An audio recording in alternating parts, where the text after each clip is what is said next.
Nellore Medicover హాస్పిటల్లో అధునాతన orthopaedic వైద్యంలో మరో అరుదైన ఘనతను మెడికవర్ హాస్పిటల్ సాధించింది. ఒకే రోగికి ఒకే అడ్మిషన్లో 2 మోకాళ్లు ఆర్థోస్కోపిక్ కంబైన్డ్ ఏసీఎల్ మరియు బీసీఎల్ రీకనెక్షన్ వంటి క్లిష్టమైన శస్త్రచికిత్సను విజయవంతంగా నిర్వహించారు. ఇలాంటి 2 మోకాళ్లలో కంబైన్డ్ లిగ్మెంట్ గాయాలు చాలా అరుదుగా కనిపిస్తాయి. ముఖ్యంగా రోడ్డు ప్రమాదాలు వంటి అధిక వేగ ప్రమాదాల వల్ల ఈ గాయాలు సంభవిస్తాయి. ఈ రకమైన శస్త్రచికిత్సలకు ఉన్నత స్థాయి నైపుణ్యం, ఖచ్చితమైన ప్రణాళిక, ఆధునిక సదుపాయాలు అవసరం. హిప్ రిడక్షన్ మరియు ఫ్రాక్చర్ ఫిక్సియేషన్ శస్త్రచికిత్సను విజయవంతంగా నిర్వహించారు. మనం మామూలుగా ఆర్థోపెడిక్స్ లో కాంప్లెక్స్ ఫ్రాక్చర్స్ అనేవి అన్ని దగ్గరలో జరుగుతూ ఉంటాయి.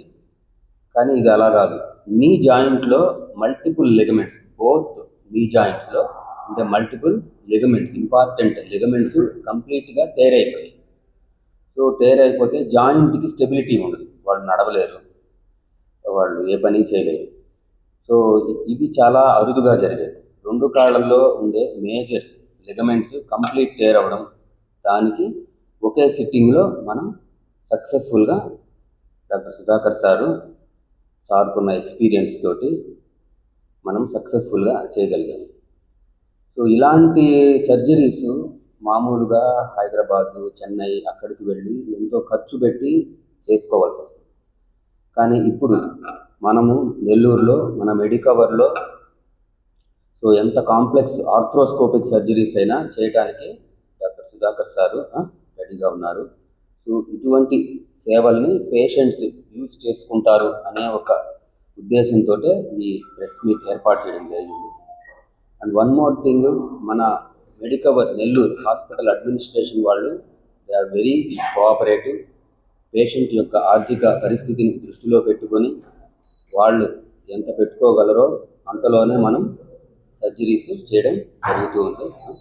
ఈ పేషెంట్ కూడా మనం హైదరాబాద్, చెన్నైతో పోలిస్తే చాలా తక్కువ ఖర్చుతోటే మనం సర్జరీని కంప్లీట్ చేసి సేఫ్గా డిశ్చార్జ్ చేసాం. ఏ కాంప్లికేషన్ లేకుండా డిశ్చార్జ్ చేసాం. ఆపరేషన్ అప్పుడు కానీ, ఆపరేషన్ అయిపోయిన తర్వాత పోస్ట్ ఆపరేటివ్ కేర్ అన్నీ కూడా పర్ఫెక్ట్గా ఇవ్వడం జరిగింది. మనం ఈరోజు ఇక్కడ కలవడానికి కారణం, మన ఒక రేర్ సర్జరీ మెడికవర్ హాస్పిటల్లో rare and very complex surgery జరగడం జరిగింది. అదేంటంటే ఒక మిస్టర్ విజయ్ కుమార్ అనే వ్యక్తి ఫిబ్రవరిలో రోడ్ ట్రాఫిక్ యాక్సిడెంట్లో ఆయనకి ఇంజరీ జరగడం జరిగింది. హిప్ డిస్లొకేషన్ విత్ ఫ్రాక్చర్ అయింది, అంటే మన సడుగు అంటారు కదా అది. ప్లస్ దాంతో అసోసియేటెడ్ కానీ 2 మోకాళ్ళలో 2 సైడు ఏసీఎల్, పీసీఎల్ అనే ఇంజరీస్ లిగమెంట్స్ కంప్లీట్గా కట్ అవ్వడం జరిగింది. సో దీన్ని ఇనిషియల్ స్టేజ్లో మనం హిప్ ట్రీట్మెంట్ చేసుకొని దాని తర్వాత సింగిల్ అడ్మిషన్లో బోత్ ఏసీఎల్ అంటే anterior cruciate ligament, PCL posterior cruciate ligament ఒక మోకాలికి 9వ తారీఖున ఏప్రిల్ నెలలో, అలాగే 11వ తారీఖున అదే అడ్మిషన్లో అదే సేమ్ అనస్థీషియా దీంట్లో ఎపిడ్యూరల్ కేథెటర్లోనే మనం మళ్ళీ ఏసీఎల్, పీసీఎల్ సర్జరీ 2వ మోకాలు కూడా చేయడం జరిగింది. ఇది మామూలుగా ఒక మోకాల్లో ఏసీఎల్, పీసీఎల్ సర్జరీస్ రేర్గా జరుగుతుంటాయి. అలాంటిది 2 మోకాళ్ళలో 2 లిగమెంట్స్ సింగిల్ అడ్మిషన్లో చేసిన కేసు రిపోర్ట్స్ చాలా రేర్. మీరు కూడా చూసుకోవచ్చు గూగుల్లో. సో దీన్ని ఇష్యూ ఏంటంటే ఏసీఎల్, పీసీఎల్ చేయడం అనేది గొప్ప కాదు. దాన్ని ప్లానింగ్ అతను ఫస్ట్ హిప్ సర్జరీస్ ప్లాన్ చేసుకోవడం, దాని ముందు ఇన్వెస్టిగేషన్ కరెక్ట్గా ప్లాన్ చేసుకోవడం, ఆ మోకాళ్ళని మళ్ళీ మూమెంట్ రీహాబిలిటేషన్ కరెక్ట్గా చేసుకోవడం, మళ్ళీ కరెక్ట్గా 6 వారాలకి ఆయన హెల్తీగా పెట్టుకొని ఇదంతా ఈ ఏసీఎల్, పీసీఎల్ సర్జరీస్ 2 మోకాళ్ళకి చేసుకోవడం, ఇవన్నీ పేషెంట్ని సేఫ్ సర్జికల్ ప్లానింగ్తో మనం చేయడం జరిగింది. దాంట్లో దీనికి కంటిన్యూస్గా హెల్ప్ చేసినటువంటి మా అనస్థీషియా హెచ్ఓడి డాక్టర్ రంగనాథ్ గారి సహాయంతో మనం ఇది సక్సెస్ఫుల్గా చేయడం జరిగింది. అది మన హాస్పిటల్లో ఉండే ఇన్ఫ్రాస్ట్రక్చరు దానికి అనుగుణంగా ఉంది కాబట్టి బోత్ ఎంఆర్ఐ కావచ్చు, సిటీ కావచ్చు, ఇంటెన్సివ్ కేర్ యూనిట్స్ కావచ్చు, ఓటీలో మా అనస్థీషియా బెస్ట్ టీమ్ ఉంది కాబట్టి మనం ఇంత complex surgeries rarest of rare, ఇది ఇంతవరకు కేసు రిపోర్ట్స్ నేను చూడలేదు, మనం చేయడం సక్సెస్ఫుల్గా చేసాము. వాళ్ళకి స్ట్రెస్ కూడా రిమూవ్ చేసాము, పేషెంట్ మొబిలైజేషన్ స్టార్ట్ చేసాము. Is healthy and is ready for discharge today. So ఆ ఒక మంచి విషయం మీతో పంచుకొని, అలాంటి కాంప్లెక్స్ సర్జరీస్ ఏదైనా అవసరమైన వాళ్ళు మెడికవర్ సేవలు ఉపయోగించుకోవాలని మీ ద్వారా ప్రజలకు తెలియజేయడానికి మేము అనుకుంటున్నాం. డ్యూటీకి వెళ్ళేటప్పుడు నెల్లూరు నుంచి వెళ్ళాలి. నేను 3 రోజులకు ఒకసారి సబ్స్టేషన్ డ్యూటీ. రొటీన్గా మొన్న ఫిబ్రవరి 19 ఉదయాన్నే లేచి బయలుదేరిపోతా ఉన్నాను. ఉదయగిరి యువతల నందిపాటు సర్కిల్ ఉంది. నందిపాటు సర్కిల్లో క్రాస్ అవ్వాలి నేను నేరుగా. ఈ సైడ్ నుంచి కారు వస్తుంది, అమితమైన స్పీడ్తో వస్తున్నాడు. నేను క్రాస్ అవుతున్నాను. క్రాస్ అయ్యి కరెక్ట్గా రోడ్లోకి వచ్చాను. డైరెక్ట్గా వచ్చి పడ్డంతో 10 అడుగులు పైకి ఎగిరి కింద పడ్డాను. నేను 10 అడుగులు పైకి ఎగిరి కింద పడతానే ఒక 5 మినిట్స్కి మన ఇదిలోకి వచ్చాను. మన ఇదిలోకి వస్తే 2 కాళ్ళు పనిచేయలేదు. అక్కడ వాళ్ళు జనాలు అండి హైవే మొబైల్ ఫోన్ చేసి వాళ్ళు హైవే మొబైల్ నన్ను ఎక్కించి ఉదయగిరి ఆసుపత్రికి పంపించారు. ఉదయగిరి ఆసుపత్రికి పంపిస్తానే ఉదయగిరి ఆసుపత్రిలో డాక్టర్స్ ట్రీట్మెంట్ ఫస్ట్ ఎయిడ్ చేసి నాకు అసలు ఈ కాలు వెనకాల భలే నొప్పిగా ఉంది, కూర్చోలేకపోతున్నాను, భలే ఇబ్బందిగా ఉంది. వెంటనే నన్ను నెల్లూరు బొమ్మని చెప్పారు. నెల్లూరు బొమ్మని చెప్తే మాకు ఇన్సూరెన్స్ కార్డ్స్ ఉన్నాయి, అవి పలానా నీకు కేటాయించారు హాస్పిటల్కి. నేను మెడికవర్ అనుకున్నాను. వెంటనే ఇంకోటి మా బావు గారు ఎన్సీసీ డిపార్ట్మెంట్లో సూపరింటెండెంట్ ఇక్కడ నెల్లూరు, ఆయనకి డాక్టర్స్తో పరిచయాలు ఉన్నాయి.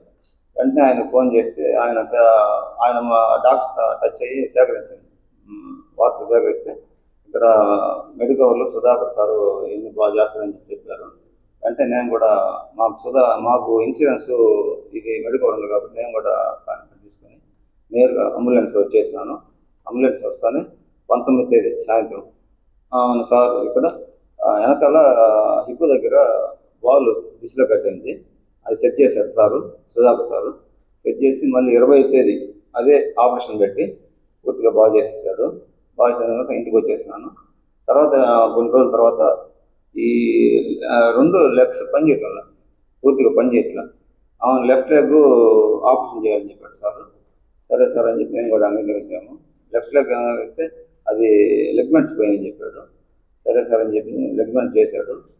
లెగ్మెంట్స్ చేసిన తర్వాత మళ్ళీ కుడికాలు కూడా చేయాలి. కుడికాలు కూడా చేయాల్సి వస్తే ఇప్పుడు ఎడంకాలు చేసి 30 రోజులు ఉండాలని చెప్పాడు సారు. మళ్ళీ కుడికాలు ఎడంకాలు చేసినా కూడా కుడికాలు సచ్చుతో సమానం. ఇంకా నేను మా మిసెస్ మాట్లాడుకొని అప్పుడు ఎడంకాలు చేశాడు కదా, మళ్ళీ ఎట్లా మనసులో ఉండాలా, మళ్ళీ అది చేసిన తర్వాత 30 రోజుల తర్వాత మళ్ళీ కుడికాలు కూడా 30 రోజులు ఉంటుంది, 2 months అవుతుంది, పనిలో పని 2 చేయించేసుకుందని చెప్పి మా మిసెస్ చెప్పాను. ఆమె 2 రోజుల తర్వాత మళ్ళీ వెంటనే చెప్పాను సార్కి, సార్ రైట్ లెగ్ కూడా చేసిందని చెప్పి. రైట్ లెగ్ కూడా అది కూడా 2 లెగ్మెంట్స్ పోయినాయి. 2 లెగ్మెంట్స్ కూడా చేశాడు సారు. ఒక విషయం చెప్తున్నాను నేను, సారు వర్క్ పక్కన పెడితే రిసీవింగ్ సూపర్గా ఉంది సార్ది. ఎందుకు చెప్తున్నా అంటే ఒక రోగి రిసీవింగ్ చేసుకుంటే అది డబ్బు నయం కాదు, చాలా బాగా రిసీవింగ్ చేస్తున్నాడు సార్ రిసీవింగ్ చేసుకోవడం ఒకటి, ప్లస్ ఇంకోటి ఏంటంటే వర్క్ కూడా సూపర్ చేశాడు. 4 లెగ్మెంట్స్ ఇచ్చాడు. ఈ మెడికల్ చరిత్రలోనే రికార్డ్ అంటే ఫస్ట్ 4 లెగ్మెంట్స్ మార్చడం. 4 లెగ్మెంట్స్ మార్చాడు. నేను వచ్చిన కొత్తలో యాక్సిడెంట్ వచ్చిన కొత్తలో ఈ మాత్రం కూడా కూర్చునేది లేదు, లేసేది లేదు. ఇప్పుడు బాగా కూర్చుంటున్నాను, బాగా మాట్లాడగలుగుతున్నాను, బాగా మన ఇదిలో ఉన్నాను. అది సుధాకర్ సార్ మాత్రం చాలా సూపర్ చేశాడు. ఆపరేషన్స్ కానీ అందులో 4 లెగ్మెంట్స్ అంటే వెంటనే ఆపరేషన్స్ కూడా చేశాడు. ఇక్కడ రిసీవింగ్ అంతా బాగుంది హాస్పిటల్లో. డాక్టర్లందరూ పర్యవేక్షణ కూడా చాలా సూపర్గా ఉంది. రోజు ఉదయం సాయంత్రం డాక్టర్స్ అందరూ చేసి ఎట్టుంది ఏంది మెడిసిన్స్ ఇవ్వడం కానీ చూడడం కానీ ఈ సిస్టర్స్ కానీ అందరూ చాలా బాగా రిసీవింగ్ బాగుంది, పర్యవేక్షణ బాగుంది. ఈ టెక్నో ఒలింపియాడ్, సివో స్పార్క్, మెడి స్పార్క్ వంటి ఆధునిక అకాడమిక్ ప్రోగ్రామ్స్ ద్వారా విద్యార్థుల్లో లాజికల్ థింకింగ్, సైన్స్ అవగాహన మరియు విశ్లేషణాత్మక నైపుణ్యాలను అభివృద్ధి చేస్తూ సిబిఎస్ఈ అండ్ స్టేట్ బోర్డు కరికులంలలో అత్యుత్తమ ఫలితాల సాధనకు దృఢమైన పునాది వేస్తోంది నారాయణ. అనుభవజ్ఞులైన అధ్యాపకుల సమగ్ర మార్గదర్శకత్వంలో ప్రతి విద్యార్థిలో logical thinking and analytical skills కి పదును పెట్టి జాతీయ స్థాయి విజేతలుగా తీర్చిదిద్దుతూ వారి ప్రతిభను శిఖరాగ్రాలకు చేరుస్తోంది నారాయణ. అత్యాధునిక డిజిటల్ క్లాస్ రూమ్స్, అత్యుత్తమ ఫిజిక్స్ అండ్ కెమిస్ట్రీ ల్యాబ్స్ తో కూడిన సాంకేతికతతో కూడిన విద్యా వాతావరణం, విశాలమైన ప్లేగ్రౌండ్, పరిశుభ్రమైన డైనింగ్ హాల్లో రుచికరమైన పోషకాహారం, సౌకర్యవంతమైన హాస్టల్ సదుపాయాలు కల్పిస్తోంది నారాయణ. 2026-27 విద్యా సంవత్సరానికి అడ్మిషన్లు ప్రారంభం. వావిలేటిపాడు, ధనలక్ష్మీపురం, నెల్లూరు.